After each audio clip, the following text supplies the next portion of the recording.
அனைவருக்கும் கணித வணக்கம். இப்போ பார்க்க போகிறது 8ஆம் வகுப்புக்குரிய கணக்கு பயிற்சி 1ல் 6ல் 8ல் 2வது கணக்கை பார்க்க போகிறோம். அடுக்குகளை பயன்படுத்தி விரிவாக்கம் செய்ய நம்பர் கொடுத்துருக்காங்க. இந்த நம்பரை வச்சு நம்ம என்ன பண்ண போகிறோம், அடுக்குகளை பயன்படுத்தி விரிவாக எழுத போகிறோம். கொடுக்கப்பட்ட நம்பர் என்ன, 897.14. இப்போ முதல் ஸ்டெப்பை என்ன பண்ணுவோம், 8 இன்ட்டு 1 10 100, அப்போ 100 ப்ளஸ் 9 இன்ட்டு 10 ப்ளஸ் 7 இன்ட்டு 1. அடுத்து என்ன பண்ணுவோம், ப்ளஸ் தசம பகுதியில் என்ன இருக்கு, 1 இன்ட்டு 1/10 ப்ளஸ் 4 இன்ட்டு 1/100. இது முதல் ஸ்டெப்பு.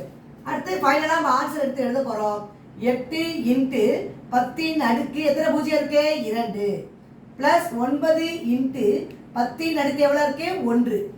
அடுத்து ப்ளஸ் 7 இன்ட்டு 10 அடுக்கு 0, 10 அடுக்கு 0 என்ன வரும், 1.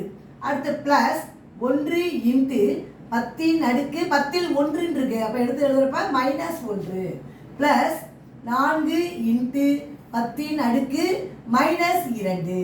இதுதான் வந்து இந்த கணக்குக்குரிய விரிவாக்கம். புரிஞ்சுங்களா?